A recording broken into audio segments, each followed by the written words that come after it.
A young woman collapsed onto the diner's tiled floor. Her crutches flew out to either side like broken bones. Her prosthetic leg struck the ceramic, metal ringing out like a gunshot in the hush. 38 people inside the packed room went rigid. No one moved. 2 rich boys stood over her, laughing. Not the awkward laugh of someone who's embarrassed. The laugh of people who've never had to face consequences for anything. Then he appeared, a man in a black suit, eyes cold as a winter storm, stepping in between them. No one knew who he was. No one knew the girl on the floor had once saved 12 lives under gunfire in Afghanistan. No one knew she carried on her chest a bronze star with a Valor device. What happened in the next 8 seconds changed everything. A scream, a knee cracking and breaking, a courtroom where 50 men in black suits showed up like a silent army, and a secret brought into the light that made the whole courtroom weep. But the person put in handcuffs that day wasn't the attacker. It was the one who protected her. If you believe justice is worth defending, press like right now. Share this video so the story can spread. And don't forget to subscribe to the channel so you don't miss stories like this that reach straight into the heart. But to understand everything that happened, we need to turn the clock back 30 minutes earlier. Rosa's Diner sat on the south side of Chicago, a small place that had survived for 5 decades in this working-class neighborhood. That Tuesday lunchtime began like any other, so ordinary that no one would have imagined it would end in screaming and handcuffs. Mama Rosa stood behind the register, 70 years old, her silver hair pinned up high, her hands roughened from 40 years of pouring coffee and carrying plates. She'd watched this neighborhood change through generations, seen children grow into adults, attended weddings and funerals for more regulars than she could count. Her diner wasn't fancy, never had been, and never needed to be. The vinyl chairs had split with age, the cushions worn thin where people always chose to sit, the smell of pre-brewed coffee mixed with the scent of grease from the fryer out back. A signature combination the regulars knew so well they felt something missing when it wasn't there. The fluorescent light on the ceiling flickered a little in the far corner, but Mama Rosa still hadn't gotten around to calling anyone to fix it. Inside, there were 38 people. A group of construction workers sat at a long table near the door, hard hats tucked beneath their feet, eating quickly before heading back to the site. An elderly woman sat alone by the window, the morning paper spread wide in front of her, her cup of tea long gone cold, though she still hadn't asked for a refill. A few businessmen in gray suits were scattered around the room, eyes locked on their phones, chewing through lunch in a hurry to make an afternoon meeting. A young couple sat, pressed close in the corner, sharing a plate of fries and whispered words. The clatter of dishes from the kitchen kept a steady rhythm.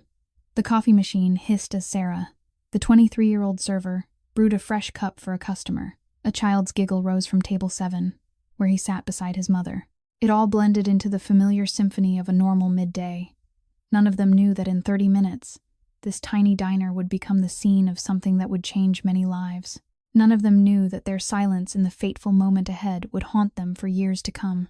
And no one, certainly no one, knew that the glass door of Rosa's Diner was about to swing open for the arrival of people fate had arranged to meet on that very day, in that very place. The wind chime above the door gave a soft, delicate trill as the glass door swung open. Grace Mitchell came in slowly, carefully, one measured step at a time, on a pair of aluminum crutches, the hand grips worn smooth from use. She was 27, yet she looked older than her years, not because of wrinkles or gray hair, but because of her eyes, the eyes of someone who'd seen too much, lost too much, and worn herself down by trying for too long. Her brown hair was tied neatly at the nape of her neck with a simple elastic, a few fine strands blown loose at her temples by the wind. The clothes she wore were clean and carefully pressed, but anyone paying close attention would notice the frayed stitching at the collar, the faded fabric washed thin by too many cycles. Beneath the hem of her jeans, her prosthetic leg showed, cold metal and carbon fiber replacing the limb she'd lost below the knee. She moved between the tables with the practiced ease of someone accustomed to this new reality, but every step still demanded a focus most people would never understand. Mama Rosa looked up from behind the counter, and her face automatically warmed into a smile when she saw Grace. Without asking, without waiting for an order, she reached for a white ceramic mug and began pouring black coffee from the glass pot. It was a familiar ritual between them, repeated almost every day for the past 2 years.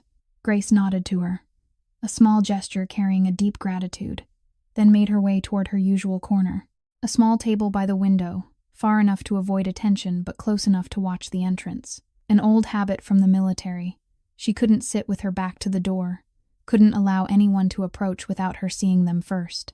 She leaned her crutches against the wall, sat down, and felt relief spread through her as her weight no longer pressed onto her arms. Under the worn t-shirt, a silver chain rested against her chest, holding 2 metal tags engraved with a name and a service number. Dog tags. She never took them off, not even to sleep, not even to shower. They were the last remaining piece of who she used to be, a fragile tether to the comrades she'd lost, the people she'd saved, and the honor someone had stolen from her. Mama Rosa brought the coffee over and set it on the table, along with a buttered piece of toast Grace hadn't ordered. When she started to refuse, the older woman shook her head and murmured that Grace needed to eat more, that she was too thin. Grace didn't argue. She'd learned that arguing with Mama Rosa was pointless. When the woman turned away, Grace pulled a thick book from her bag, its cover corners worn from being opened so many times. A nursing textbook. She was studying for her exam, trying to rebuild her life from the ashes fate had left behind. Every page was a small step forward, a promise to herself that she wouldn't quit, that everything she'd lost wouldn't be meaningless. She took a sip of coffee, opened the book, and began to read. Outside the glass, the city of Chicago kept moving. Inside the diner, 38 people kept living their ordinary lives. No one looked at the girl with crutches in the corner. No one knew who she'd once been, and maybe that was what Grace wanted. Invisibility. Quiet. The permission to be forgotten. But fate had other plans for her that Tuesday at lunchtime. Grace had just turned to a new page in her book when the sound of car engines carried in from outside. Not the ordinary engines of passing traffic, but the low, heavy sound of expensive vehicles. She looked up through the glass and saw 3 glossy black sport utility vehicles pull up hard in front of the diner, lined up like an escort. The windows were pitch dark, impossible to see through. The license plates looked ordinary, but the way the vehicles stopped, the way the drivers stayed seated with the engines running, all of it sent a clear message. Power, danger, and wealth that didn't need to show off. The middle vehicle's door opened, and a man stepped out. Gabriel Cross, 36 years old, 1 meter 88 tall, broad-shouldered, built like someone who trained consistently, not to impress anyone, but to be ready for anything. He wore a black suit, a white shirt with no tie, the top button open. His black hair was slicked neatly back, revealing a high forehead, and features so sharp they looked carved from stone. But what stood out most were his eyes, gray, cold as the sky before a storm, like a lake sealed under winter ice. The eyes of someone who'd looked into darkness and wasn't afraid of it anymore. A faint scar ran from his temple down to the left side of his jawbone, a souvenir from a life few people knew about and no one dared to ask about. When he walked into the diner, the air changed at once, as if someone had opened a window in winter, an invisible coldness spreading through the room. The construction workers at the table near the door suddenly lowered their heads toward their plates. A businessman on the phone dropped his voice into a whisper. Mama Rosa stood behind the counter, her back straighter, her smile vanishing, replaced by respect mixed with caution. The people who knew who he was knew they shouldn't stare too long, shouldn't draw his attention. Gabriel Cross. In Chicago's underworld, that name carried the weight of an entire empire. He moved past the tables with steps that were confident but not arrogant, as if he owned the place and didn't need to prove it to anyone. He took a seat at an empty table, alone, his back to the wall, his eyes facing the door. Sarah, the server, approached with a tense expression. Gabriel said only 2 words. Black coffee, his voice low and steady, without emotion. As Sarah hurried away, he looked out the window, and in that moment, the coldness in his gaze seemed to soften, just slightly. Today was the anniversary of his father's death. Thomas Cross. Tommy, the way his friends used to call him. A Vietnam War veteran. A man who'd come back from hell with wounds no one could see and Agent Orange soaked into his blood. Gabriel remembered afternoons on the porch, his father talking to him about honor, about protecting those who couldn't protect themselves, about the debt a soldier carried for life. Son, his father had once said, money comes and goes, power can be lost, but honor is the only thing you take with you into the grave. Tommy Cross died when Gabriel was 16, his body collapsing under the cancer caused by Agent Orange. And Gabriel, an orphaned boy with no relatives, was swallowed by the streets of Chicago. He became something his father probably never would have wanted, but he kept one thing: principles, honor, in his own way. Rosa's Diner was where his father used to come. Every year on this day, Gabriel returned here, sat alone, drank black coffee, and remembered. His gray eyes swept across the diner, studying each face out of habit. Then they stopped. In the far corner, a girl sat by herself, her crutches leaning against the wall, her head bowed over a book. The fluorescent light fell across her neatly tied brown hair. Gabriel looked at her for exactly 1 second, no more. But in that 1 second, he recognized something. The exhaustion in the curve of her shoulders, the loneliness in the way she sat apart from the world, and the prosthetic leg beneath the hem of her jeans, telling a story he didn't know, but somehow understood. He turned back to the window, not knowing that fate had just begun to weave the thread that would bind them. Sarah had just set the black coffee down in front of Gabriel when the roar of an engine tore in from the street outside. Not the steady, controlled sound of the black sport utility vehicles that had arrived earlier, but the sharp, screaming rasp of a sports car showing off its speed. A blood-red Porsche 911 shot into the parking lot, braked hard, and slammed into a space right in front of the door, taking up 2 parking spots as if rules were for other people. The door swung open, and 2 young men stepped out. Tyler Morrison, 21 years old, tall, blonde hair, styled with deliberate effort, handsome in the way of people who'd never had to work a single day in their lives. Beside him was Brandon Hayes, 20, a little shorter, thicker through the shoulders, with the wide, eager grin of someone who always followed, always joined in. Both of them wore designer clothes from head to toe, brands where a single item cost as much as a month's pay for the construction workers sitting inside.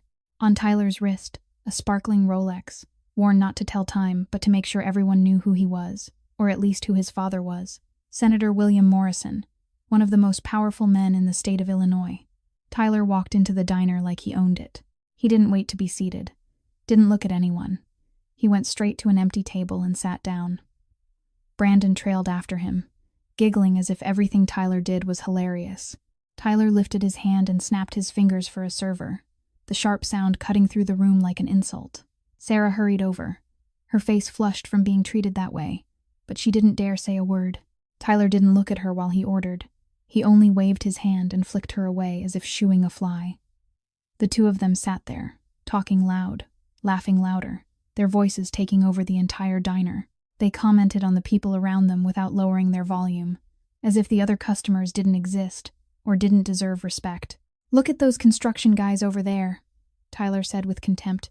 "They could dig dirt their whole lives and still not have enough money to buy a wheel for my Porsche." Brandon barked out a laugh, the laugh of someone who only knew how to flatter.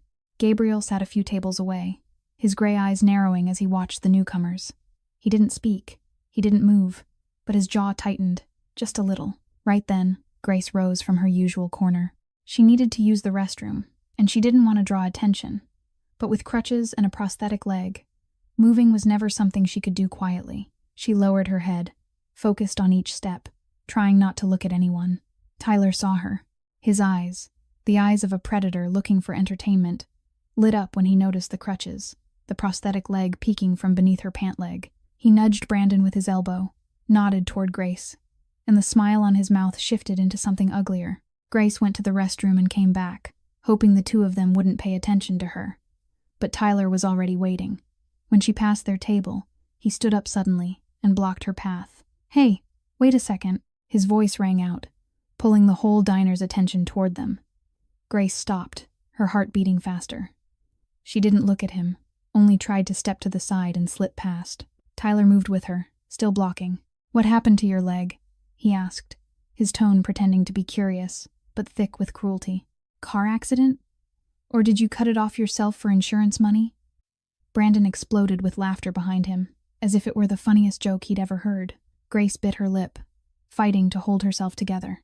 She'd heard words like this before, had learned how to swallow the hurt and keep walking.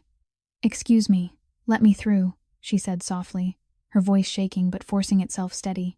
Tyler didn't move. He tilted his head, looking her up and down like he was judging an object. Walking around like that must be pretty hard to find a husband. Huh.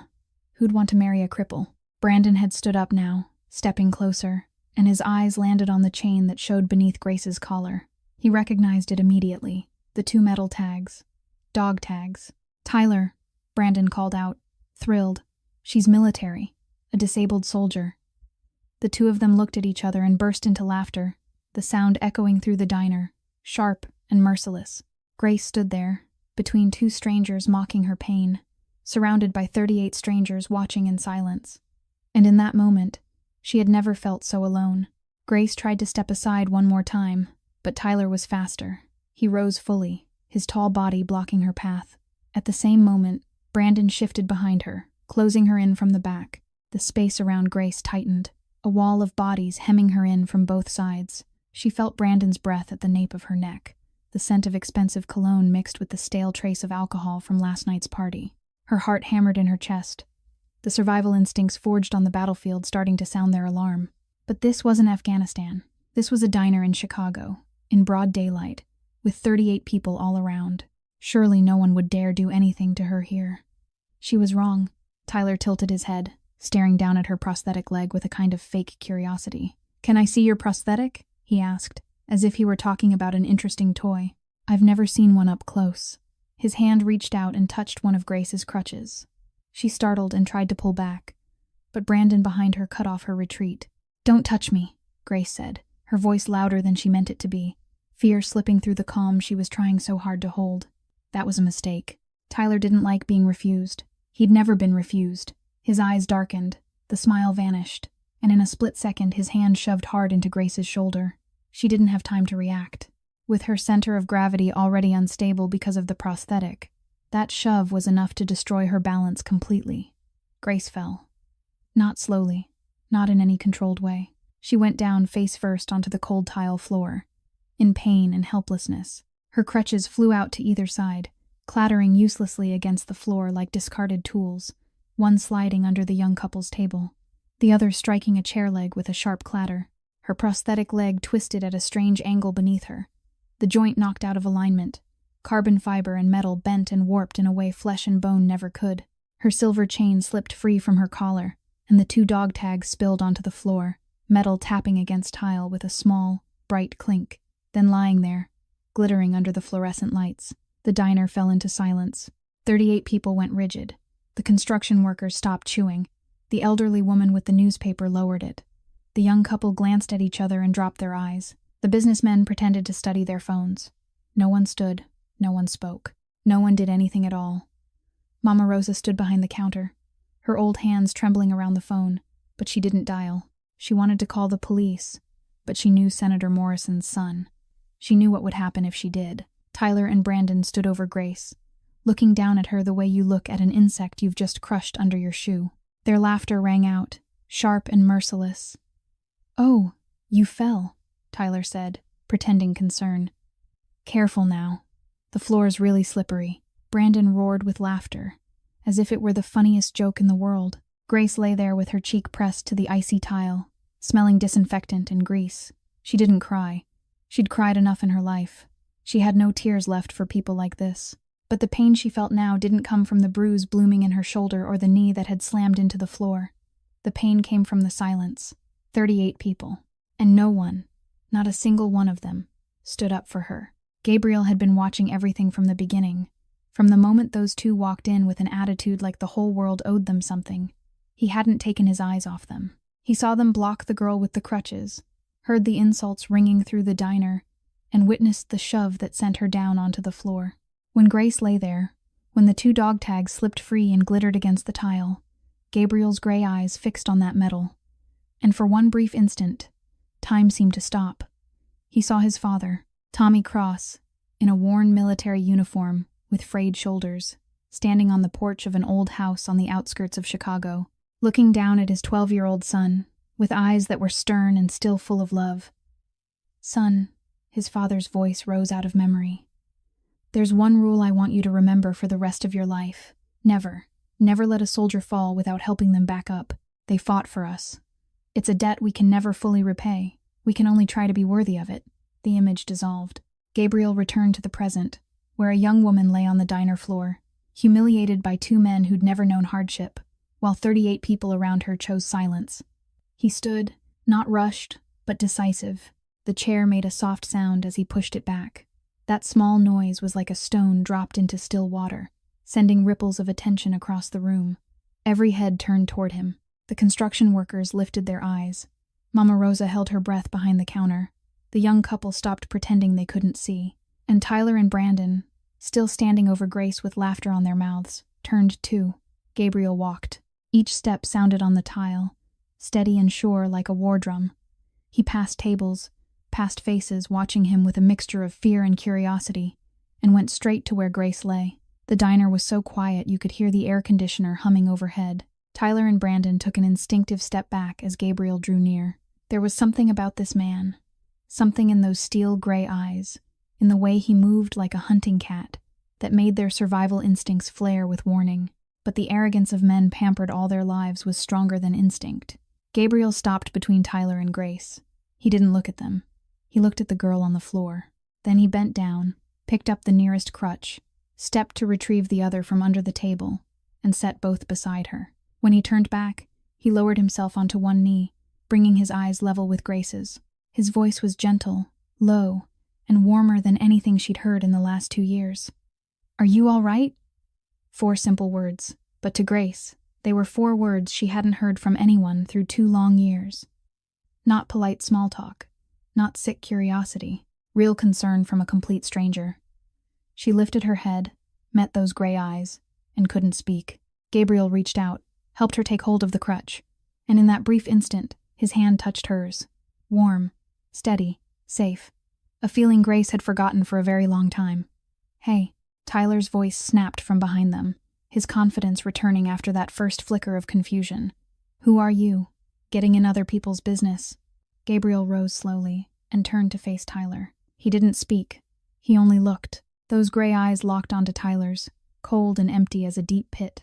The silence stretched. Tyler felt cold sweat slide down his spine, but he couldn't back down.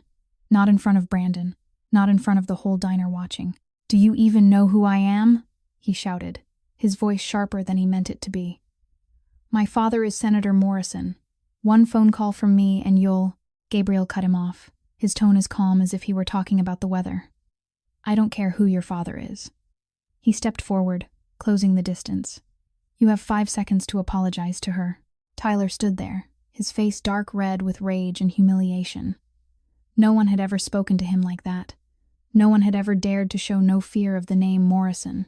Fury surged up, burning away what little reason he had left. He shoved both hands into Gabriel's chest. It was the biggest mistake of Tyler Morrison's life. 8 seconds. Just 8 seconds. The first and second, the moment Tyler's hands hit Gabriel's chest. Gabriel's right hand had already caught Tyler's wrist, fast as lightning, as if he'd been expecting the shove all along. He twisted Tyler's wrist at an angle the human body wasn't built to endure. The 3rd second, Tyler buckled, his knee slamming onto the floor, his mouth opening to scream, but the pain came too fast for him to form a sound. The 4th second, Brandon saw his friend drop and reacted on instinct. He lunged at Gabriel, fist raised, ready to punch the man who dared touch the senator's son. The 5th and 6th second, Gabriel released Tyler, pivoted, and his right elbow snapped back, driving straight into Brandon's nose. The sound of cartilage breaking cracked through the air. Blood burst out, bright red on designer fabric. Brandon fell backward, both hands clamped to his face, screaming. The 7th second, Gabriel turned back to Tyler, still on his knees, clutching his wrist. Gabriel's right foot kicked out, precise and merciless, into the side of Tyler's knee. A sharp crack rang through the diner, the sound of ligaments tearing, a joint shifting out of place. Tyler screamed, a shriek ripping from the throat of a man learning real pain for the first time in his life. The 8th second. Gabriel stood still. No ragged breathing. Not a drop of sweat. Around him, Tyler was curled on the floor, clutching his knee, tears and mucus streaming down his face, howling sounds that weren't even words. Brandon lay a few steps away, blood pouring from his nose down his chin and neck, soaking his shirt. The 2 men who'd been laughing over Grace a moment before were now on the ground at her feet, moaning like children. Gabriel looked down at them, his gray eyes holding no hatred, no satisfaction, only the emptiness of someone who'd finished what needed to be done. "Next time," he said, his voice still calm as if nothing had happened. "Choose the right target to bully." 7 minutes later, the wail of sirens tore through the quiet air of the neighborhood. 3 police cars pulled up hard in front of Rosa's diner, red and blue lights flashing and reflecting through the glass. Tyler had called his father the moment he was still on the floor, his voice high and soaked with tears, as he complained about being attacked by a madman, about a knee that hurt so badly he thought he might die, about how his father needed to do something immediately, and Senator Morrison did. Officer Derek Mendez was the first to enter the diner, followed by two colleagues. He was a Mexican-American man in his late 30s, had served with the Chicago police force for 11 years, and he took pride in always following procedure. He surveyed the scene. Two young men on the floor with obvious injuries needing medical attention, a man in a black suit, standing calmly a few steps away, and a young woman with crutches sitting back against the wall, her face pale. Mendez got to work. He questioned witnesses, one by one. The construction workers said the two young men had insulted and shoved the disabled girl to the ground first. The young couple confirmed the same, and Mama Rosa, her hands still trembling, told the entire story from beginning to end with the steady voice of someone determined to speak the truth. "Those two attacked the girl first," she said, looking Mendez straight in the eye. "He only protected her. I saw everything." Mendez nodded and wrote it down carefully. The picture was becoming clear. This was self-defense, maybe a bit excessive, but something a court could justify. He turned to speak with Gabriel when the phone in his pocket rang. The number on the screen made his body go stiff. The police chief. Mendez stepped a few paces away and answered. The voice on the other end was cold and final. "Mendez, I know exactly where you are. Arrest the attacker. Right. Now." "Sir?" Mendez tried to explain. "According to the witnesses, the two young men started it. This could be self-defense." "I don't care about statements," the chief cut in. "Arrest him, or tomorrow you'll be walking a beat in the slums until you retire. Do you understand?" The line went dead. Mendez stood there, staring at the phone in his hand, feeling like he'd just swallowed a stone. In 11 years on the job, he'd seen plenty, but he'd never been forced so openly like this. Right then, a glossy black Mercedes S-Class pulled up in front of the diner. The door opened, and Senator William Morrison stepped out. 58 years old, silver hair combed perfectly back, handsome in the polished way of a politician, with a smile practiced 1,000 times in the mirror. He wore an expensive navy suit, a crisp white shirt, and a small gold American flag pin on his lapel. The perfect image of a patriot, a public servant. Morrison entered the diner, and the first thing he did wasn't to rush to his son, still groaning on the floor. He went straight to Mendez and placed a hand on the officer's shoulder with a show of false warmth. "Well done, officer," Morrison said, his voice low and heavy with authority. "I appreciate your quick response. The chief will hear a good report about you." Mendez swallowed, lowered his head. He knew he had no choice. His family, his job, his future, all of it, sat in the hands of men like Morrison. He turned toward Gabriel, and inside him, something died. "Sir, I need you to turn around and put your hands behind your back." Gabriel didn't speak. He'd understood from the moment the Mercedes stopped outside. He'd lived in this world long enough to know that justice was a luxury the poor couldn't afford, and power was something that could bend any rule. He put his hands behind him and let Mendez cuff him, cold metal tightening around his wrists. But before he was led away, Gabriel turned to look at Grace. She was still sitting against the wall, eyes wide as she stared at what was happening, unable to believe it. The man who'd just saved her, the only one who'd stood up when the whole world stayed silent, was being handcuffed like a criminal. "What's your name?" Gabriel asked, his voice calm as if he weren't being arrested. Grace opened her mouth, her voice rough with emotion. "Grace. Grace Mitchell." Gabriel nodded, his gray eyes carving the name into memory. "Grace Mitchell," he repeated, like a promise. Then his voice dropped, only loud enough for her. "Be careful. They won't stop here." Mendez led Gabriel outside, past Morrison standing in the middle of the diner like a king in his own territory. Only then did the senator finally look toward Grace. His gaze slid over her, cold and calculating, like a snake weighing its prey. He pulled out his phone and tapped something onto the screen, clearly saving information. "Miss Mitchell," Morrison said, his voice sweet but carrying a threat that couldn't be mistaken. "I suggest you disappear from this city. People who witnessed what happened today, they have a tendency to run into very unfortunate bad luck." He smiled, the smile of a man who knew he held the power of life and death, then turned away to finally pay attention to his son, who was screaming for an ambulance. Grace sat there trembling, watching Gabriel being shoved into the police car. She'd been knocked down, humiliated, and now the man who protected her was being taken away. This world was insane. Justice was a joke. And she, a veteran who'd sacrificed part of her body for her country, was now being threatened by a corrupt politician in broad daylight. 72 hours. Only 72 hours after what happened at Rosa's diner, The already fragile life of Grace Mitchell began to collapse like a sandcastle in the tide. On the first day, she got a call from the manager of the bookstore, where she worked part-time. His voice was cold and distant over the phone, none of the usual friendliness left in it. "Grace, I'm very sorry, but we have to cut staff. The economy is tough, you understand. You don't need to come in anymore." She understood. She understood that the bookstore had survived 30 years through every economic crisis and had never fired anyone. She understood that someone had made a call. On the second day, her landlord knocked on the door of her tiny studio apartment. He stood in the hallway, avoiding her eyes, and told her the rent would double starting next month. "Market adjustment," he said, like he was reading from a prepared script. "The building has a new owner. They want to upgrade, you understand?" She understood. She understood someone had bought the building just to force her out. She understood there were no coincidences here. On the third day, an email from the nursing school arrived.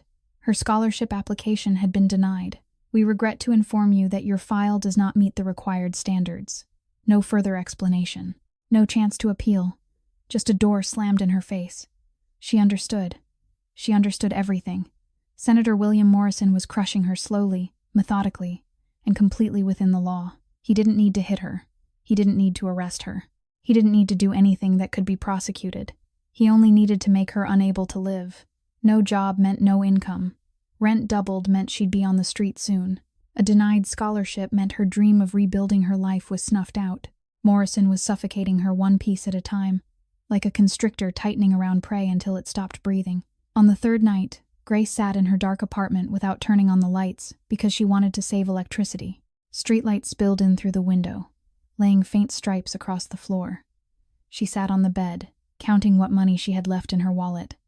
$243.67. Enough for 2 weeks if she lived on instant noodles and bread. Enough for 2 weeks before she officially became homeless. Her hand rose to her chest, closing around the 2 dog tags beneath her shirt. Cold metal in her palm. She pulled them out and looked down at the lines etched into them in the dim light. Her name, her service number, her blood type, her religion.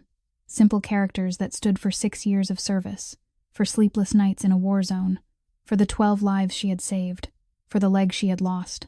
She remembered the day she was discharged. A general shook her hand, flashed a bright smile for the cameras, and spoke in polished, ceremonial words. "The country will never forget what you did. You're a hero. We'll always be with you." It had all been a lie. The country had forgotten her the moment she walked out through the gates. No one stood with her through 8 months in a hospital learning how to live with one leg. No one stood with her when Jessica Crane destroyed her honor with false accusations. No one stood with her when she was shoved to the floor in a diner by 2 men who'd never known sacrifice. And no one would stand with her now as Morrison pushed her toward the edge. Grace sat in the darkness, clutching her dog tags, and for the first time in her life, she felt completely, absolutely alone. That night was the darkest night of Grace Mitchell's life. Not because of the darkness in the apartment, but because of the darkness slowly swallowing her soul. She was still sitting on the bed, her back against the cold wall, the dog tags resting motionless in her palm. The clock on the wall read 11:47 at night.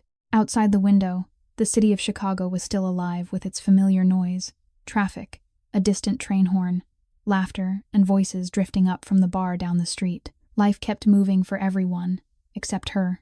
For the first time in her life, Grace thought about giving up, not suicide. She'd seen too much death to believe that was ever the answer. But maybe she could leave, disappear from Chicago, from this life, become invisible, go to some small town somewhere in the middle of the country, where no one knew her name, where Morrison wouldn't bother reaching. Live day to day like a ghost, no dreams, no hope, just existing. Maybe that was all she deserved. The phone rang. The sound cut through the dark apartment, sudden and harsh, making Grace flinch. She looked down at the screen, its cold blue light washing over her exhausted face. An unknown number. No name. She almost didn't answer. Who would call her at this hour? Probably a sales call, or a wrong number. But something, maybe curiosity, maybe loneliness, made her swipe the screen and lift the phone to her ear. Grace Mitchell. A voice came through, low and even, strangely familiar even though she'd only heard it once. Gabriel Cross, the man from the diner. Silence. Grace didn't know what to say. The man who'd protected her, the man who'd been handcuffed and led away in front of her, Was calling her close to midnight. I posted bail yesterday, Gabriel went on, his tone calm as if putting up $2 million was an ordinary thing. And I know what Morrison is doing to you. Grace felt her breath catch in her throat. He knew. Somehow he knew about the job she'd lost, the rent doubling, the scholarship denial. But that mattered less than the question burning in her mind. Why do you care? Grace asked, her voice hoarse from days of not speaking to anyone. A bitter, tired laugh slipped out. You don't know me. I'm nobody. Why would you bother with a stranger? On the other end, there was silence. For a moment, Grace thought the call had dropped. But then Gabriel's voice returned, slower and deeper than before. Because my father was a soldier. He paused. Because he taught me there are debts you can never fully repay. Not with money, not with words. You can only try to live in a way that's worthy of the sacrifice of those who protected us. Grace bit her lip, trying to stop the tears rising in her eyes. She wasn't going to cry. She hadn't cried in 2 years. She wasn't going to cry because of a phone call from a stranger. I'm sending a lawyer to see you, Gabriel continued. Daniel Chen. He's a good man. Harvard Law. And more importantly, he isn't afraid of Morrison. He paused again. And when he spoke next, his voice dropped lower. And Grace, I had someone look into you. Your military record. What happened? Grace's heart began to pound. I know you were framed, Gabriel said. Each word clear and certain. I know about Captain Jessica Crane. I know what she did to you. And she's going to be the key to getting back everything you lost. Grace couldn't find words. Her throat tightened. Her chest felt pinned under an invisible weight. For 2 years, no one had believed her. No one. People had looked at her with suspicion, pity, or contempt. The nurse who let a patient die. That was all they saw. But now a stranger, a man she'd met once in her life, was telling her he knew the truth. He believed her. Why? Grace whispered, her voice trembling. Why are you doing all of this for me? Because when I saw you on that diner floor that day, Gabriel said, I saw my father, a soldier the world abandoned. The call ended soon after, leaving Grace in the darkness with her phone pressed to her chest, and for the first time in 2 years, she allowed the tears to fall. 4 years earlier, Afghanistan. Forward Operating Base Chapman. A forward base set in the middle of a barren desert, surrounded by rocky mountains and darkness. Grace Mitchell, 23 years old, a sergeant, an army nurse, was sitting in the medical station, checking the medication supplies for the night shift. Her hair was secured under her cap, her uniform coated in desert dust, her eyes heavy after 12 straight hours of work. But she didn't complain. This was the job she had chosen, the mission she believed in. Save lives, protect her fellow soldiers. 2317. The first explosion ripped through the night. Grace didn't even have time to react before the second, the third, the fourth detonations thundered in rapid succession. The ground shook beneath her feet. Screams began to rise from every direction. The alarm siren wailed, sharp and relentless, tangled with the crack of automatic gunfire. The base was under attack. Grace ran out of the medical station, and what she saw was hell made real.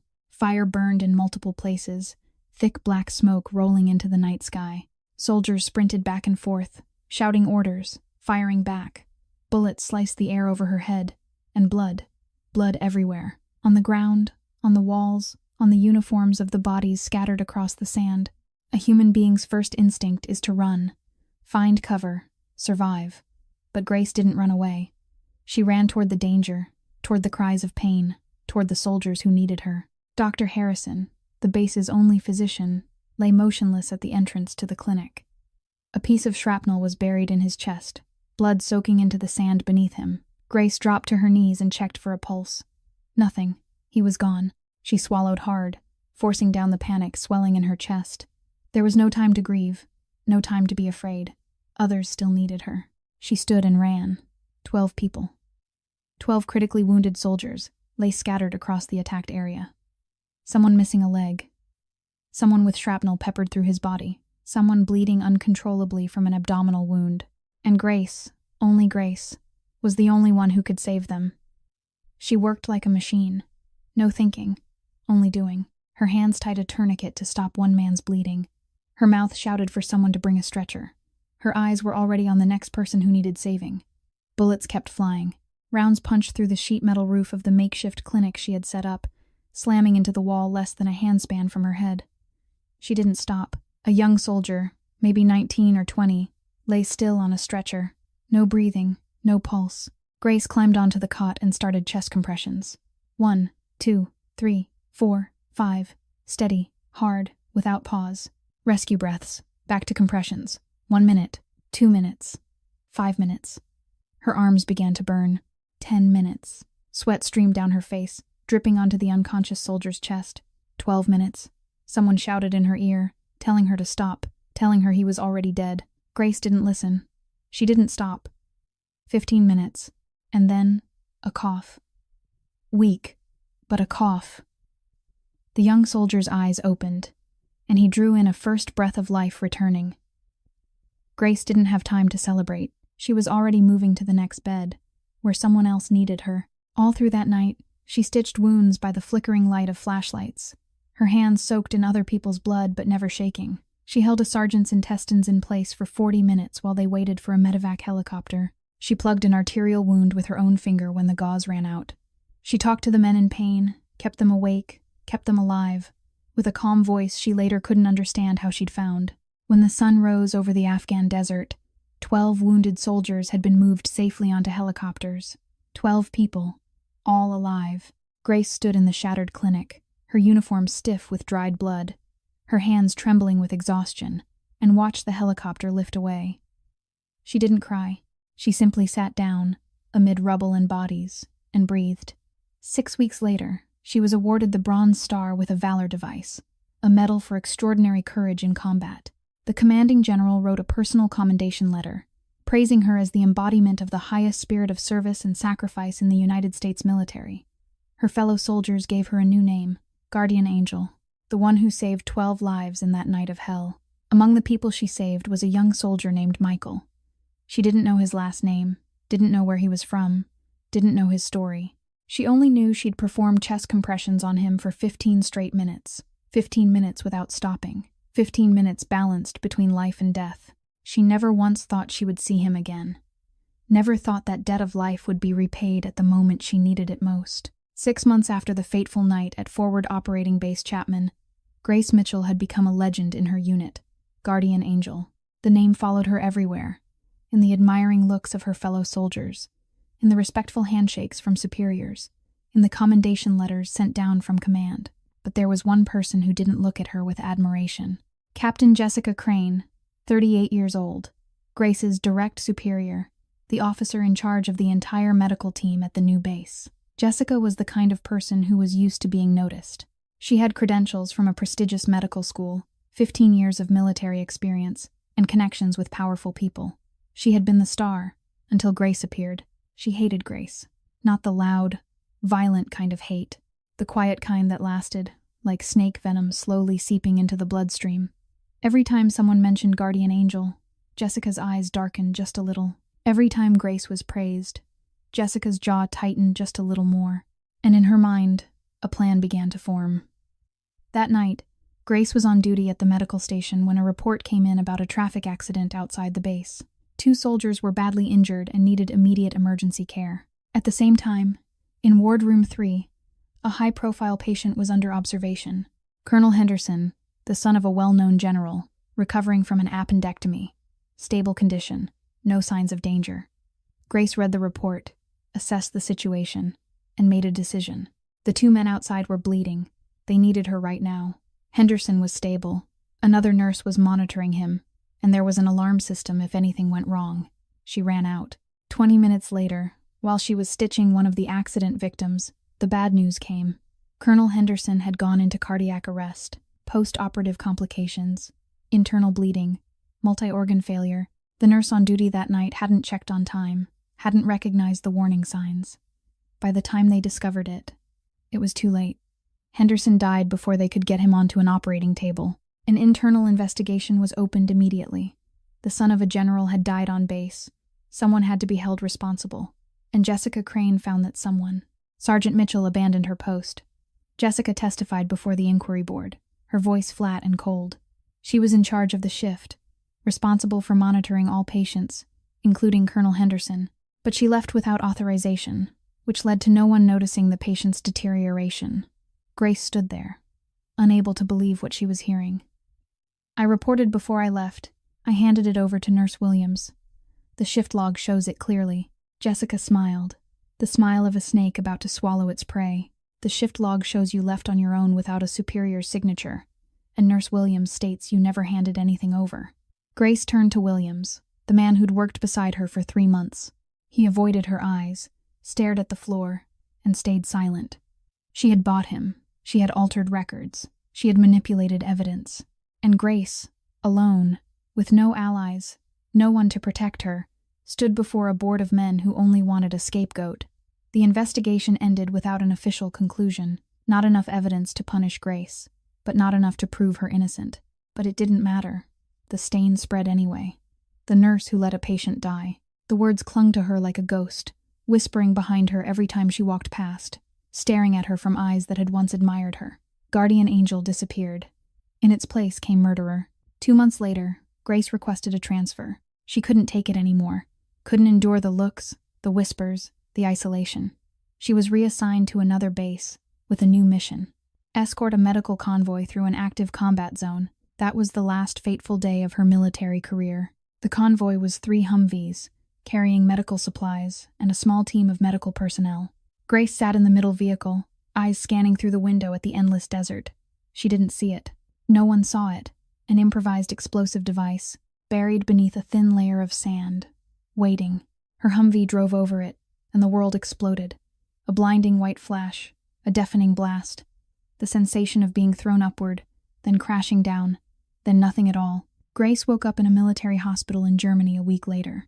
She couldn't remember anything about the explosion. Couldn't remember being rescued. Couldn't remember the medical flight that carried her out of Afghanistan. The first thing she registered was pain. Terrible pain, like someone was burning the lower half of her body. The second thing she noticed was lightness. Lighter than normal. As if a part of her was missing. She looked down. Her left leg was gone. 8 months of rehabilitation. 8 months learning how to live with one leg, how to walk on a prosthetic, how to accept a new reality, and then discharge.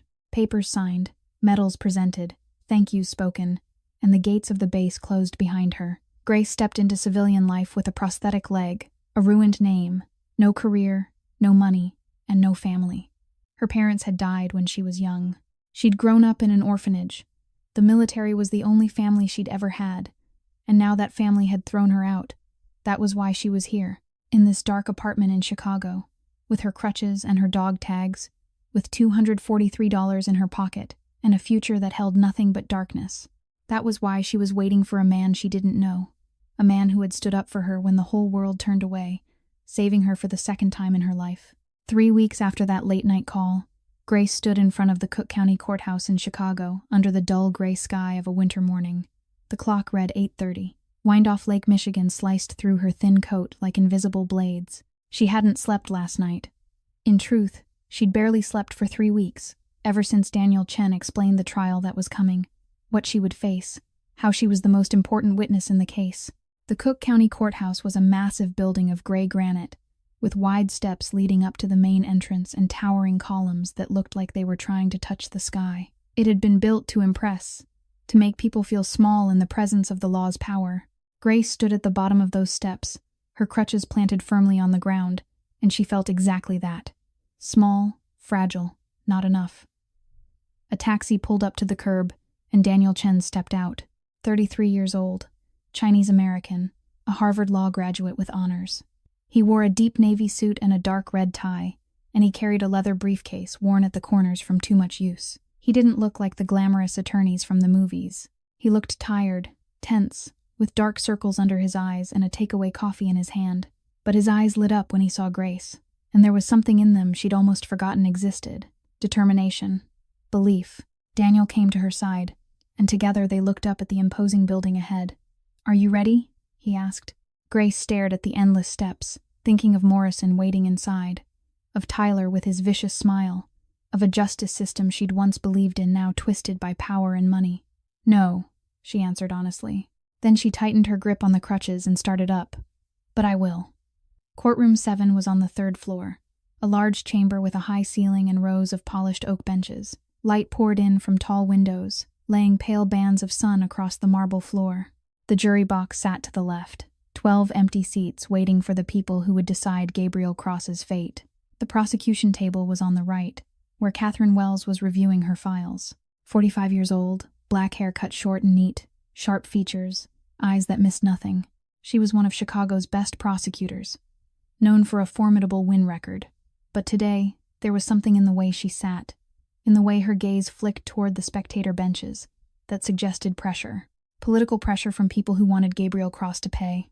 The defense table was on the left, and Gabriel sat there as calmly as if he were attending a business meeting. Black suit, white shirt, not a single wrinkle. His gray eyes moved across the room with indifference, as if the outcome of this trial meant nothing to him. Only when Grace entered did his gaze stop for 1 second, and she saw a slight nod, almost imperceptible. The gallery benches behind were already occupied. Senator William Morrison sat in the front row, his navy suit flawless, the American flag pinned bright on his lapel, his face cold as stone. Beside him sat Tyler, his knee still braced, his expression carefully arranged into pain whenever someone looked his way. Brandon sat next to him, his nose still bandaged, his eyes avoiding everyone. Judge Patricia Whitmore entered through the back door, and the entire room rose. 55 years old, silver hair pinned up, a stern face but a fair one. She was one of Chicago's most respected judges, known for not bending to politics or money. Morrison had tried to replace her and failed. Catherine Wells stood and began her opening. Members of the jury, this case is very simple. This is a case about violence. On October 15th, the defendant Gabriel Cross attacked 2 unarmed young men inside a diner. He inflicted serious injuries, a broken knee, a shattered nose, on 2 young men without any justified reason. Tyler was called to the witness stand. He limped, deliberately emphasizing the knee brace, his face twisted in theatrical pain. When he sat, he looked at the jury with wet, shining eyes, his voice trembling. "We were just talking. Then he showed up and attacked us for no reason. I thought I was going to die." Fake tears slid down his cheeks. Grace watched a few jurors nod, sympathy written across their faces. They believed him. The lunch recess was called by Judge Whitmore at 12:30. Grace needed air. She needed to get out of that suffocating room, away from Morrison's triumphant stare, away from Tyler's vicious smile, away from the helplessness of watching the jurors swallow every lie like candy. She stepped into the hallway, her crutches tapping a steady rhythm on the marble floor, and stopped at a large window overlooking the courthouse parking lot. What she saw froze her in place. Cars filled the lot. Not the ordinary vehicles of courthouse staff or attorneys, but glossy black sport utility vehicles, luxury sedans, lined up in a long row like a parade. 1, 2, 5, 10, 20. She stopped counting when the number climbed beyond what her eyes could track, and then the doors began to open. Men stepped out, one by one, then in groups, then like a flood pouring into the courthouse grounds. They wore black suits, white shirts, black ties, all the same, like an unofficial uniform. They moved in rows, footsteps measured, backs straight, eyes fixed forward. Not the walk of businessmen or lawyers, the walk of soldiers, of men trained to move as a unit, to act as one body. Grace stood there, mouth slightly open, unable to understand what was happening. Footsteps came fast behind her, and Daniel Chen appeared, face flushed, breathing hard as if he'd just run a marathon. "Grace," he said, his voice trembling with emotion. "You need to come see, right now." She went back to courtroom 7, and the sight inside made her grip the doorframe to keep her balance. 50 men filled the gallery benches, all in black suits, all silent, all facing forward with the discipline of soldiers in formation. No one spoke, no one shifted. They simply sat there, a black wall, an unmoving force. Judge Whitmore had just entered through the back door, and she stopped mid-step when she saw it. Her eyes widened, a rare expression on a face that was usually stern. Morrison, seated in the front row, turned and went pale, like someone who'd just seen a ghost. Tyler began to tremble, his eyes darting around in panic for an escape route. Brandon shrank into his seat, trying to become invisible. Catherine Wells stood frozen at the prosecution table, a file suspended in her hands, not knowing what to do next. Gabriel, only Gabriel, remained calm as if nothing had happened, but if you looked closely, you could see the faintest lift at the corner of his mouth. One man rose from the front row of the newcomers, 62 years old, silver hair cut short in a military style, spine straight as a ruler, a face lined by time but eyes still sharp and bright. He wore the same black suit as the others, but on his chest a small row of medals was pinned neatly in place, glinting under the lights. He stepped into the center aisle, faced Judge Whitmore, and bowed his head with formal respect. "Your Honor," his voice carried through the silent courtroom. "My name is Richard Hayes, retired Command Sergeant Major, United States Army, 25 years of service, 3 deployments to Iraq and Afghanistan." He paused, turned to look toward Grace standing at the doorway, and his gaze softened slightly. "We are here as character witnesses for both the defendant, Gabriel Cross, and the witness, Grace Mitchell." Whitmore found her voice again. 50 character witnesses, Mr. Hayes." "Yes, Your Honor," Hayes answered, steady and proud.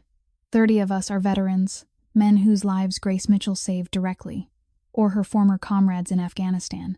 We flew in from across this country to be here today.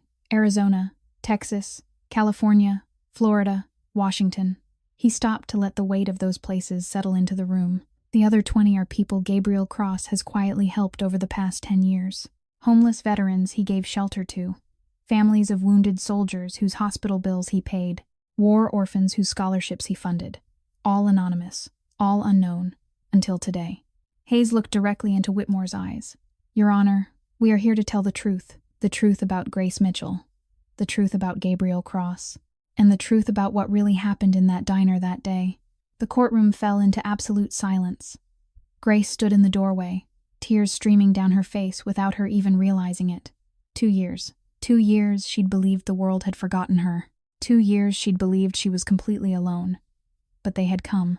30 men had come for her, people she had saved, comrades she had fought beside, flying in from across the country to stand with her when she needed it most. And 20 others had come for Gabriel, the man she had once thought was nothing more than a cold Mafia boss.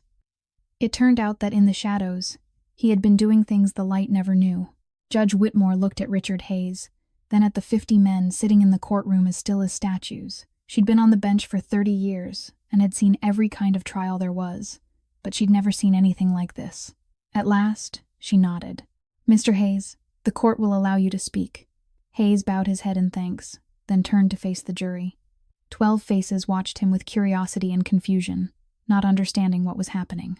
He took a deep breath and began, without looking at a single sheet of paper, without notes, speaking from memory and from his heart. "Sergeant Grace Mitchell," he started, his voice carrying through the silent room. 23 years old when she was deployed to Forward Operating Base Chapman in Afghanistan. An Army nurse, trained in battlefield emergency care. On the night of August 15th, the base was attacked by insurgent forces. The base's only doctor was killed in the first minutes. Hayes paused, letting the numbers and facts settle into the room. 12 critically wounded, 12 who needed immediate treatment or they would die. And Grace Mitchell, alone, under enemy fire, worked through the night to save them one by one. He looked each juror directly in the eyes. She stitched wounds in the dark after the power was cut. She held intestines inside an open wound for 40 minutes while waiting for a medevac helicopter. She performed chest compressions on people who had stopped breathing. Not once, not twice, but again and again that night. Hayes reached into his inner jacket pocket and pulled out a yellowed paper, but he didn't read it. He only held it up for everyone to see. "This is the commendation letter from the commanding general, and this is why Grace Mitchell was awarded the Bronze Star with a Valor device, a high honor for extraordinary courage in combat." He lowered the paper, and his voice began to shake. She refused evacuation until the last person was stabilized. She refused to leave until she was certain no one needed her anymore. 12 people, all survived. Hayes stopped. His shoulders trembled. And when he spoke again, his voice caught. "And among those 12 was my nephew." Silence. Absolute silence in the courtroom. No one breathed too loudly. No one moved. Grace stood by the doorway, her heart pounding, unable to believe what she was hearing. Another man rose from the second row. 34 years old, tall, broad-shouldered, with short brown hair and bright blue eyes. His face carried something that resembled Gabriel, the same sharp lines and square, determined jaw, but younger, softer. He stepped into the center aisle, stood beside Hayes, and looked straight at Grace. "I'm Michael Hayes," he said, his voice clear and strong. "Command Sergeant Major Richard Hayes' nephew. And I'm the man Nurse Mitchell performed chest compressions on for 15 straight minutes on the night of August 15th. Grace felt her knees buckle. She clung to the doorframe, trying to stay upright as memory flooded back like a wave. the young soldier with the chest wound, the pale face drained of blood, eyes shut tight, no pulse, no breath. She had climbed onto him, started compressions, and refused to stop even when her arms felt like they would break, even when someone screamed in her ear that he was already dead. 15 minutes. 15 minutes that felt like an entire lifetime. "You," Grace whispered, her voice shaking. "You're alive." Michael smiled, warm and grateful. "Because of you. Because of those 15 minutes. The doctors said if you'd stopped even 1 minute earlier, I wouldn't have made it." He took a step toward her, and Grace saw tears shining in his eyes. "You gave me my life, Miss Mitchell. You gave me the last 10 years to marry, to have 2 children, to watch them grow up. There aren't words big enough to thank you." Michael paused and turned to look at Gabriel sitting at the defense table. "And do you know who paid my hospital bills for 8 months of recovery? 8 months hospitalized, 3 surgeries, physical therapy, psychological therapy, more than $200,000 total. My family didn't have the money. Military insurance wasn't enough. We were preparing to sell our house." He looked straight at Gabriel. "Then one day, the hospital told us the entire bill had been paid. By an anonymous benefactor. It took us years of searching every corner of this country to finally find out who our guardian angel was." Michael turned back to the jury. "Gabriel Cross. He didn't know me. He had never met me. He only knew I was a veteran who needed help. And he helped. Without needing anyone to know. Without needing anyone to thank him." Grace turned to look at Gabriel. He was still sitting there, as calm as ever, as if what Michael had said had nothing to do with him. But this time, Grace looked more closely, and she saw something in those gray eyes she'd never seen before. Not coldness. Not indifference. Loneliness. The deep loneliness of a man who had done good in the dark for years, never recognized, never thanked, never letting anyone know. Gabriel Cross wasn't the ruthless Mafia boss the world believed he was. He was the son of a soldier, trying to live up to his father's legacy in the only way he knew. And in that moment, when their eyes met across the crowded room, Grace understood that she and Gabriel were more alike than she'd ever thought. 2 lonely people abandoned by the world, both trying to find meaning again. Daniel Chen rose from the defense table, his voice clear and confident as it carried through the room. "Your Honor, the defense calls Grace Mitchell to the stand." Grace drew in a deep breath. This was the moment she feared most. The moment she would have to face all these strangers and speak out loud about the worst day of the last 2 years. But she wasn't alone anymore. 30 people had flown in from all over the country to stand with her. Gabriel had stood up for her when no one else did. She owed them the truth. She made her way to the witness stand, her crutches tapping a steady rhythm on the wood floor, and sat in the chair meant for witnesses. From here, she could see the whole courtroom. 50 men in black suits sat in silence, their eyes warm and encouraging. Morrison and Tyler sat across the aisle, faces pale like men awaiting a sentence. The jurors watched her with curiosity and expectation, and Gabriel, his gray eyes on her, said nothing. But there was something in that look that felt like trust. Daniel stepped closer to the stand. "Miss Mitchell, please tell the court what happened at Rosa's diner that day." Grace began to speak. She told them how she'd walked in like she did every day, sat in her usual corner, studied from her book. She told them about Tyler and Brandon arriving, about the way they blocked her when she came back from the restroom, about the insults they threw in her face. She told them about the shove, about the moment she hit the cold tile floor, her dog tag spilling out, her crutches flung away, and the 2 of them standing over her laughing. Then she stopped. Her voice dropped, slowed, every word heavy as stone. "When I was lying on that diner floor that day, I remembered the last time I'd been on the ground like that. Not in Chicago, in Afghanistan. When the vehicle I was in hit a bomb. When I woke up in the wreckage, looked down, and saw my leg was gone." Absolute silence filled the courtroom. No one breathed too loudly. No one moved. Grace continued, her voice trembling but not weak. "But that time, I fell while protecting my country. I fell on duty. I fell as a soldier." She looked straight at Tyler, her eyes burning. "This time, I fell because 2 people thought humiliating a disabled woman was entertainment. I fell because 2 people had never once faced consequences for anything in their lives." She turned to the jury, one face at a time, and of the 38 people in that diner that day, no one stood up, no one said a word, no one did anything. She looked toward Gabriel, except him, a complete stranger, the only person who asked if I was all right. Catherine Wells rose, her face tense but still sharp. She approached the witness stand, eyes narrowing like a cat preparing to pounce. "Miss Mitchell," she began, her voice sweet but laced with venom. "You have a history of being investigated for medical negligence in the military, don't you? A patient died under your care." Daniel jumped to his feet. "Objection. Irrelevant." Judge Whitmore looked at Catherine, then at Daniel. She considered it. "Sustained. Counsel, keep your questions within the scope of this case." Catherine started to say something else, but at that moment, the courtroom doors opened. Every head turned. A woman walked in, 42 years old, but she looked far older. Thin, worn down, hair dull and unkempt, dark circles under her eyes like someone who hadn't slept in many nights. She wore simple clothes, no makeup, and she moved slowly, like she was carrying the weight of the world on her shoulders. Grace recognized her instantly. Jessica Crane, the woman who had destroyed her life. Daniel Chen rose and addressed the court. "Your Honor, in light of new evidence, we call a surprise witness to the stand.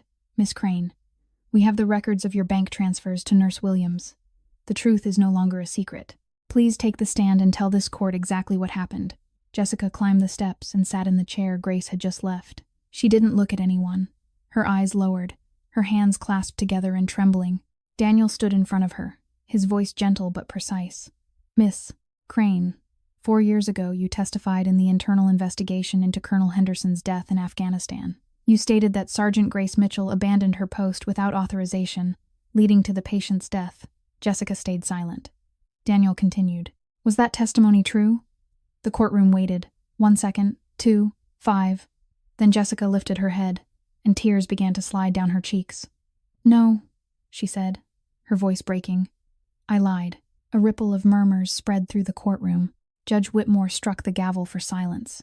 Jessica went on, shaking but unstoppable. "Grace didn't abandon her post. She reported properly before leaving to treat the 2 injured soldiers outside the base. She handed the patient off to Nurse Williams. I altered the shift log.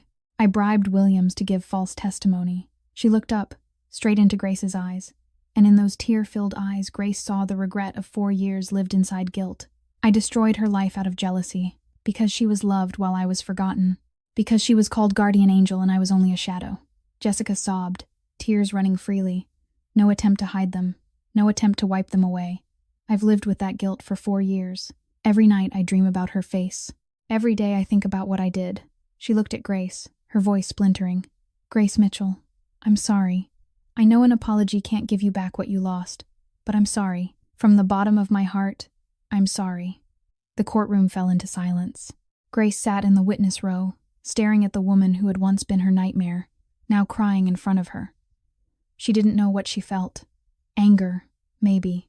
Relief, maybe. But more than anything, she felt empty. 4 years. 4 years of her life destroyed by a lie.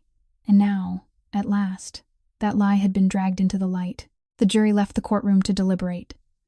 12 men and women filed through the side door and disappeared into the closed room beyond it, carrying Gabriel Cross's fate in their hands. The door shut, and the courtroom sank into the most tense waiting Grace had ever lived through. 50 men in black suits sat motionless like statues. No one spoke. No one stood to pace.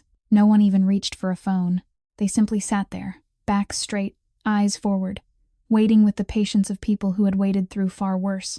15 minutes passed. Grace watched the clock on the wall, the second hand crawling as if it were deliberately tormenting her. Daniel Chen sat beside her, fingers tapping softly on the tabletop, an unconscious habit when he was anxious. Gabriel remained at the defense table, calm as someone waiting for food in a restaurant, not a verdict that could send him to prison for years. 20 minutes. Morrison sat across the aisle, face dark red, jaw clenched so hard the veins stood out. Tyler sat beside him, his knee still braced, eyes flicking around like an animal trapped in a corner. Brandon hunched next to them, fingernails scraping into his thigh from the strain. 25 minutes. The door opened. The 12 jurors came in one by one, their faces giving nothing away. They took their seats, eyes forward, avoiding eye contact with anyone in the room. Judge Whitmore looked toward the foreperson, a black man around 50 with salt and pepper hair and clear, steady eyes. "Has the jury reached a verdict?" The foreperson stood, holding a folded sheet of paper. "Yes, Your Honor. We have reached a verdict." The paper passed to the court clerk, then to Judge Whitmore. She opened it and read, her face unmoving. Not a muscle shifted. No hint of what it said. Defendant Gabriel Cross, please rise. Gabriel stood from his chair with quiet control. He rose straight, arms at his sides, gray eyes fixed on the judge. Not a trace of worry, not a trace of fear. As if he already knew the outcome, or as if the outcome no longer mattered. Whitmore read aloud, her voice echoing through the silent courtroom. On the charge of aggravated battery, the jury finds the defendant Gabriel Cross. She paused. Not guilty. 50 men rose at once. Like a unit receiving a command, they stood together, not a second early, not a second late, as if guided by a single mind. No cheering, no applause. They simply came to attention, backs straight, heads high, and nodded once toward Gabriel. A gesture of respect, a salute from soldiers to a comrade. Morrison sprang to his feet, his face purple with fury. "This is a farce," he shouted, his shrill voice filling the courtroom. "You've been bought. Senator Morrison." Whitmore cut in, her voice ice cold. "If you'd like to be held in contempt of court, please continue." Morrison stood there with his mouth open, about to speak, but no sound came out. He looked around the courtroom, looked at 50 men staring back with eyes like steel, and for the first time in his life, he understood what helplessness felt like. He sat back down, silent. Whitmore continued, her voice steady and powerful. "In addition, based on the evidence and testimony presented in this trial, I recommend an investigation into the conduct of Tyler Morrison and Brandon Hayes. There are clear indications of assault and harassment against Miss Grace Mitchell." Tyler went white, his skin draining from red to paper pale in a single instant. Brandon began to cry, the sobbing of a child, realizing for the first time that his father could not protect him from everything. Gabriel stood at the defense table, now a free man. He turned his head and looked across the room, and his gaze met Grace's. They didn't speak. They didn't need to. In that moment, amid the murmurs of the courtroom and the chaos around them, only the two of them existed, and one look said everything. Outside the courthouse, late afternoon. The last light of day turned the granite steps gold, casting long shadows across the ground. The 50 men had already left the way they came, silent, disciplined, without a single farewell. The black sport utility vehicles and luxury sedans rolled out of the lot one by one, merged into Chicago traffic, and vanished as if they'd never been there at all. Richard Hayes was the last to go. He stopped in front of Grace, held her hand tightly for a long moment without speaking, then nodded once and walked away. Michael followed, offering her a smile, the smile of a man who owed his life, and then he too disappeared into the fading light. Now only Grace remained on the highest courthouse step, and Gabriel stood at the bottom of the staircase, beside a black sport utility vehicle idling as it waited. He didn't come up to meet her. He only stood there, waiting, patient and respectful, as if he understood she needed to walk down those steps on her own. Grace started down, slowly, one step at a time. Her crutches tapped a steady rhythm on stone, the sound echoing in the quiet of the afternoon. Each step gave her a moment to think, about what had happened, about what was coming, about the man waiting at the bottom. When she drew close, she realized she didn't know what to say. Thank you didn't feel big enough for what he'd done for her. Why didn't feel necessary? Because she already knew the answer from that phone call in the night. So she asked the only thing that mattered right now. "What will you do now?" Gabriel looked at her, his gray eyes calm as always. "Keep living, the way I always have." Grace nodded, then glanced toward the empty lot where Morrison's Mercedes had disappeared long ago. Morrison won't give up. He'll find a way to get revenge. And then something almost miraculous happened. Gabriel smiled. It was the first time Grace had seen him smile. Not a smirk, not a cold expression, but a real smile that warmed his gray eyes just a little. "I'm hoping he does," he said. Silence. The evening wind slid through, carrying chill off Lake Michigan, but Grace didn't feel cold. Gabriel turned and started toward the vehicle, then stopped. He didn't look back, but his voice carried clearly in the quiet air. "Grace, if you need anything, anytime, you know how to reach me." Then he got into the SUV. The door shut. The black vehicle pulled away slowly, blended into Chicago traffic, and disappeared around a corner. Grace stood alone on the courthouse steps, watching until it was completely out of sight. The wind kept blowing. The city stayed loud around her. But for the first time in 2 years, she didn't feel alone. 6 months later. Northwestern Memorial Hospital, Chicago. Morning sunlight poured through the tall panes of glass, lighting up corridors busy with nurses, doctors, and patients.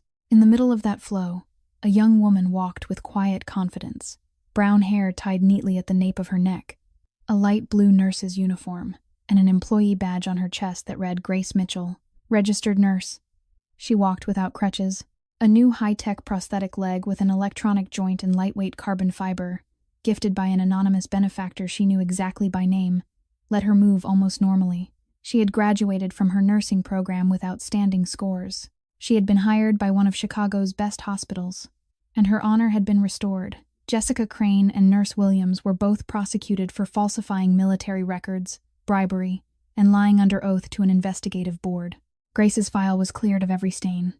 Her bronze star with a Valor device was officially recognized again, and the name Guardian Angel, the nickname she'd once believed was gone forever, belonged to her again. Senator William Morrison was no longer a senator. The investigation after the trial uncovered more than he'd ever imagined. Corruption, bribery, abuse of power, witness intimidation, a list of charges so long his attorneys advised him to resign to avoid federal prosecution. Morrison, the man who'd believed he stood above the law, was now nothing more than a name on the roster of disgraced politicians. Tyler Morrison received 2 years of probation and 500 hours of community service. The former senator's son, who'd once believed his father could shield him from everything, now spent weekends in a reflective vest picking up trash in public parks. Brandon Hayes received a similar sentence, and after that no one saw him again in any high-end club or luxury bar. Rosa's Diner, 7 o'clock in the evening. The place was the same as ever. The cracked vinyl seats, the familiar smell of coffee, the fluorescent light in the far corner still flickering because Mama Rosa still hadn't called anyone to fix it. Grace sat in her usual corner, but this time not with a nursing textbook. She was reading a novel, for the first time in years reading because she wanted to, not because she had to. The wind chime over the door gave a soft ring. Grace didn't lift her head, but she knew. Somehow, she always knew. Measured footsteps moved toward her table. A man sat down across from her without asking. Grace didn't object. She set the book down and looked up. Gabriel Cross sat there, black suit as always, gray eyes still as deep as the sky before a storm. But something was different. A faint warmth in that gaze she hadn't seen 6 months ago. Mama Rosa appeared at their table without being called. She set down 2 cups of black coffee, smiled at them as if she knew something neither of them had dared to say out loud, then quietly walked away. Gabriel took a sip of coffee and looked at her. "You look better." Grace smiled. "You do too." Silence. Not the awkward kind, but the silence of 2 people who had been through too much together to fill every space with meaningless words. "I heard you got into Northwestern," Gabriel said. "The emergency nurse training program. Very competitive." Grace tilted her head. "You're still keeping track of me. I'm just making sure you're all right. I'm all right now. You can stop."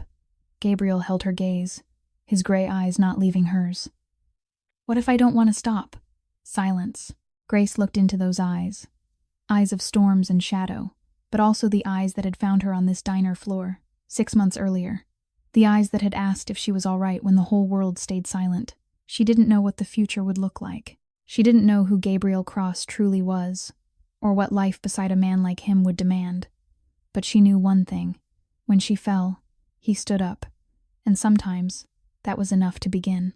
Grace Mitchell had lost a leg, lost her honor, lost everything she'd once had, but she found something more important. The belief that there were still people willing to stand up for someone else, even when the whole world chose to turn away. Gabriel Cross lived in the dark, doing work the light would never know about. But when it mattered, he chose to do what was right, not because anyone was watching, not because he wanted praise, but because his father, a soldier, had taught him that honor was the only thing a person could carry all the way to the end. The 50 men who came to court that day didn't come because they knew Grace, didn't come because they were paid, didn't come for any selfish reason. They came because they understood there are debts you can never fully repay. A debt to those who sacrificed for us. A debt to those who protected us. The only thing you can do is try, every day, to live in a way that's worthy. This story is a reminder that in a world that can be cruel, kindness still exists, that justice may be delayed, but it is never extinguished.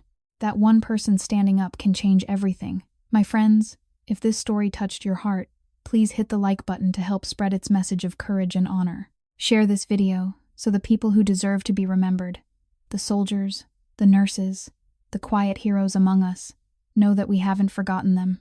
And don't forget to subscribe to our channel, turn on notifications, so you don't miss more moving stories every day. How did this story make you feel? Did it remind you of someone in real life? Maybe a soldier in your family, a nurse who cared for you, or simply a stranger who once helped you when you needed it most? We truly want to hear what you feel, deep in your heart. Leave a comment below and share your thoughts with us. Finally, we wish everyone watching this video good health, a joyful life, and peaceful days ahead. Remember, no matter how hard life gets, there is always someone willing to stand up for you. And maybe you are that person for someone else. Thank you for watching. Goodbye, and we'll see you in the next video.